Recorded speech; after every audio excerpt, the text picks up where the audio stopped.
था, जो भगवान स्वयं कहते हैं, मैं मुकर्रर रथ में आता हूं, अविनाशी धर्मखंड में आता हूं। वो मुकर्रर रथ ही भारत कहा जाता है।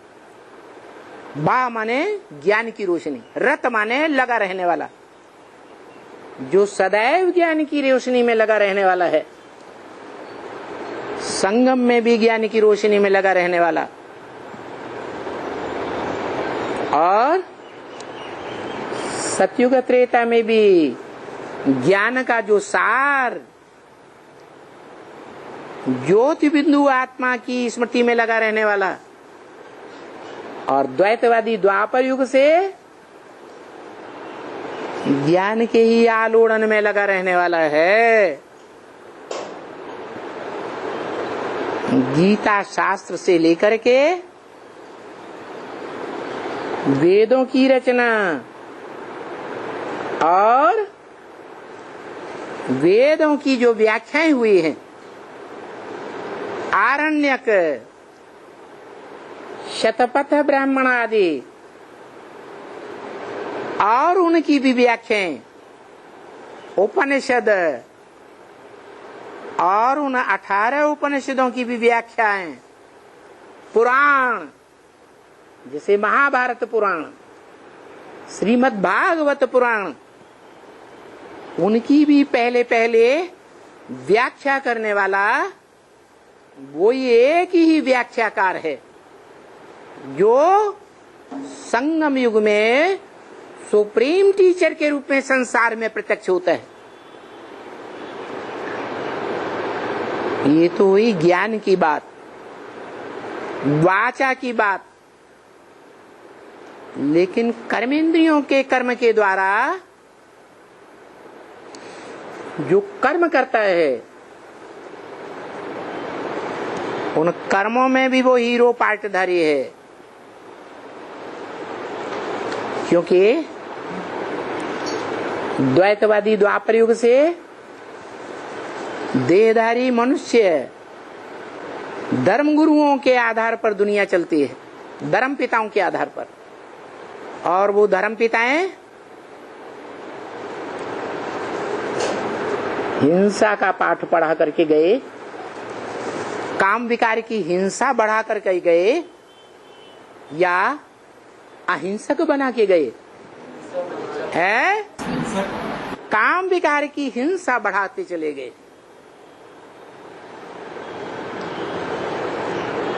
उस काम विकार की हिंसा को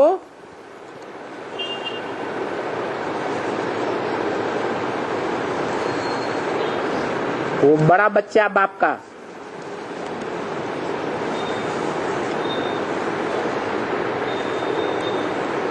मनुष्य सृष्टि में बाप बनकर सामना करता है या कमजोर बनकर सामना करता है? मुरली में भी वही बोलता है, बच्चे तुम्हारा बाप आया हुआ है। क्या बोलता है? बच्चे तुम्हारा बाप आया हुआ है।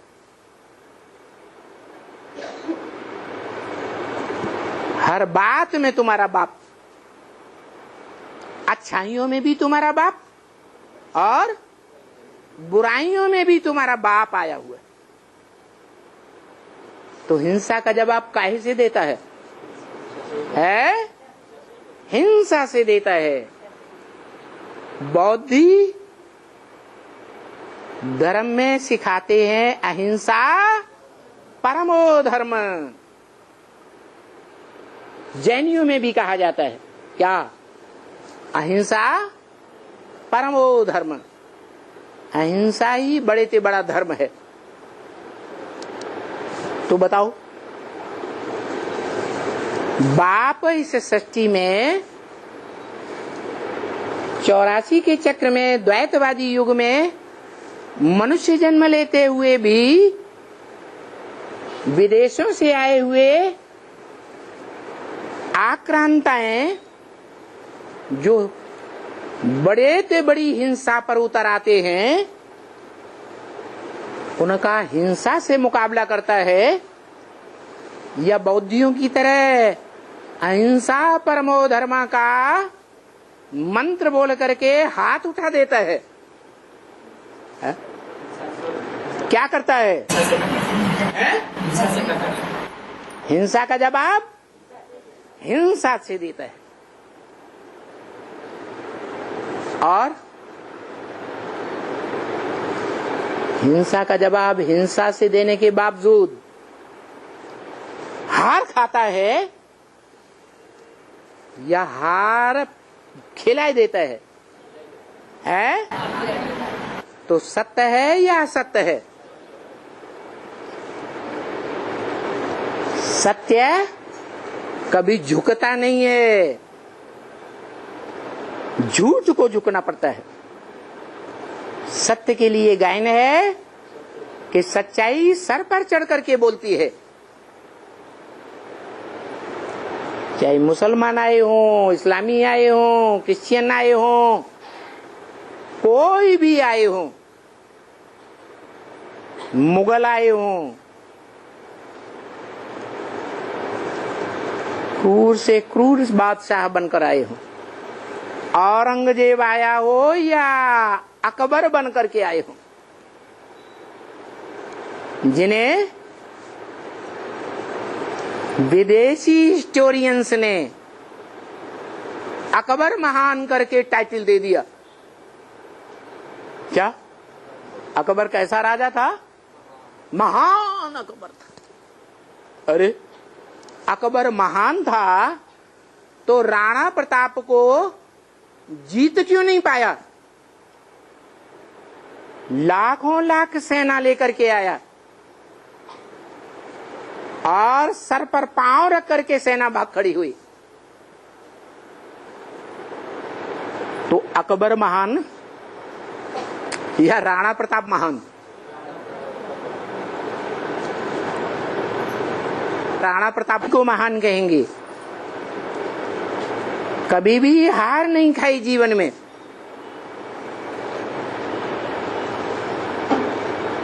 ये बाप का वरदान है। हिम्मते बच्चे, मदद बाप।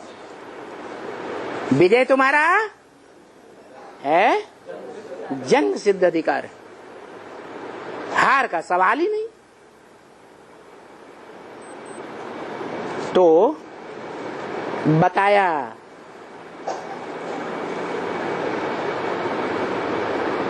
मेरे नाम को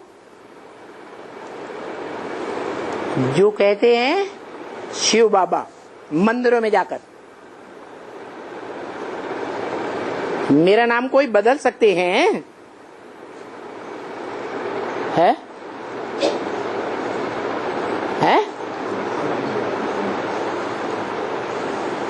शिव के मंदिरों में मेरे नाम को कोई ने बदल नहीं पाया। और नाम किस आधार पर पड़ता है? जरूर ऐसा प्रैक्टिकल में काम किया है जिसके कारण मेरे नाम को कोई बदल ही नहीं सकता। शिव करता है या अकर्ता है? शिव क्या है? अकर्ता। जो अकर्ता है उसके शरीर का नाम पड़ेगा, है? क्योंकि शरीर ही नहीं तो करेगा कहां से? जिसको शरीर है वो करेगा, करके दिखाएगा। तो जो करके दिखाएगा कर्म के आधार पर शरीर का नाम पड़ता है, क्योंकि शरीर से ही कर्म किए जाते हैं। आत्मा ज्योति बिंदु फुदक फुदक के कोई कार्य नहीं करती। तो मेरा नाम कोई बदल सकते हैं? मंदिरों में जो 2500 साल से मेरे मंदिर बनते चले आए हैं, शिव के मंदिर, उनमें मेरा नाम कोई बदल सकते हैं? शिवलिंग को बदल करके शंकर लिंग कोई रख सकते हैं? है? है? नहीं ले सकते। क्यों? शंकर लिंग क्यों नहीं कहते? जब कहते हैं शिव शंकर एक ही है, शिव शंकर अलग अलग नहीं है, कहते हैं कि नहीं? कहते हैं। फिर मेरा नाम शिवलिंग से बदलकर शंकर लिंग क्यों नहीं कहते? है?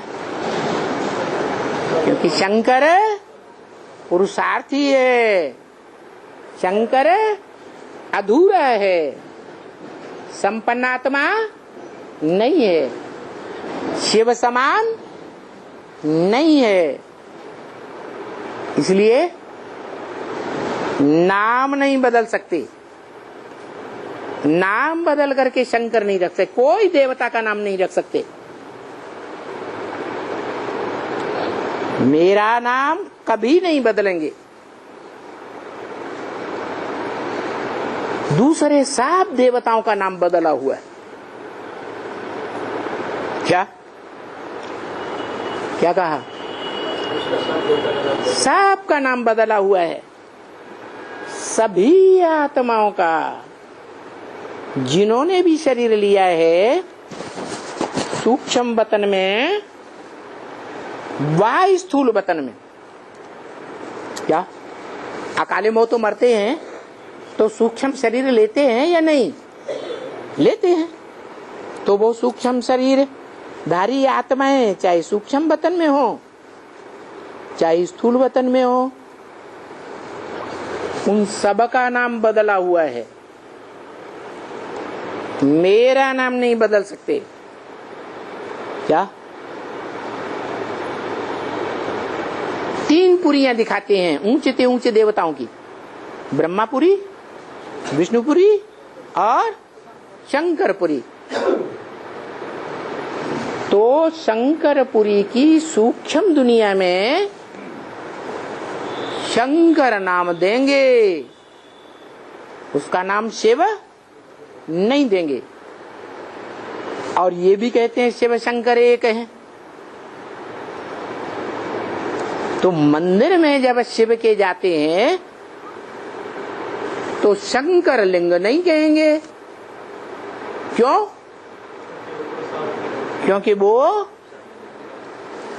जो शंकर है इंद्रियों वाला है, उसे इंद्रियों की स्मृति है। वो इंद्रियों की स्मृति धारण करने वाला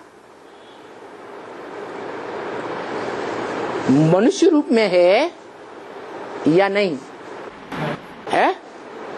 दाढ़ी मूछ वाला भी दिखाते हैं या नहीं दिखाते हैं? माने विकारी रूप भी दिखाते हैं और क्लीनशिप देवता भी दिखाते हैं। परंतु वो दोनों रूपों में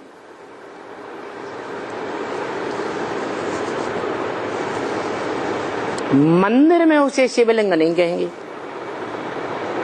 क्यों नहीं कहेंगे?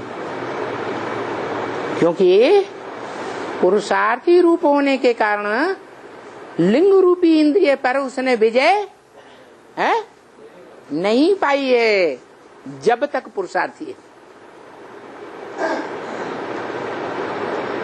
जब पूरी विजय पाता है, जो गायन है इंद्रिय जीते जगत जीत, काम जीते जगत जीत, जब पूरी विजय पाता है और निरंतर विजय पाता है, क्या अंतर नहीं पड़ता विजय में, तब का गायन है शिव। तो सबका नाम शरीर पर पड़ा हुआ है, चाहे सूक्ष्म वतनवासी हो चाहे स्थूल वतनवासी हो, क्योंकि सभी हैं आत्माएं।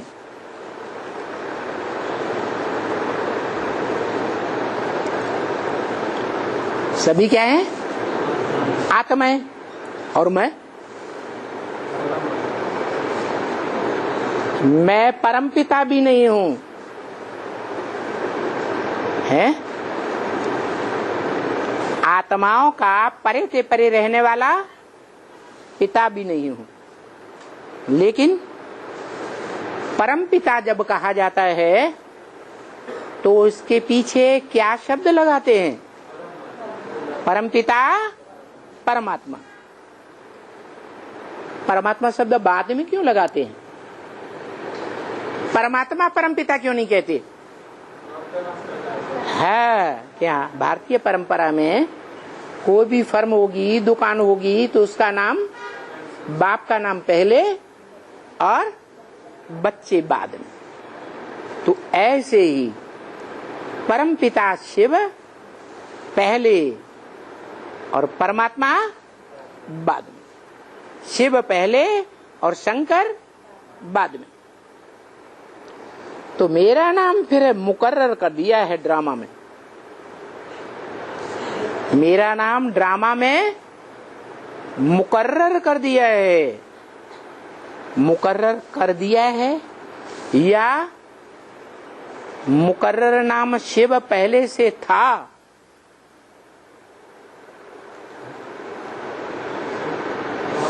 शिव नाम मेरा ड्रामा में 5000 वर्ष के ड्रामा में सतयुग, त्रेता, द्वापर, कलयुग, चारों युगों में मेरा नाम मुकर्रर कर दिया है शिव, या था ही है? यानी पहले मुकर्रर नहीं था, बाद में संपन्न पुरुषार्थी होने पर मेरा नाम मेरी यादगार मंदिरों में मुकर्रर कर दिया है ड्रामा के प्लान अनुसार।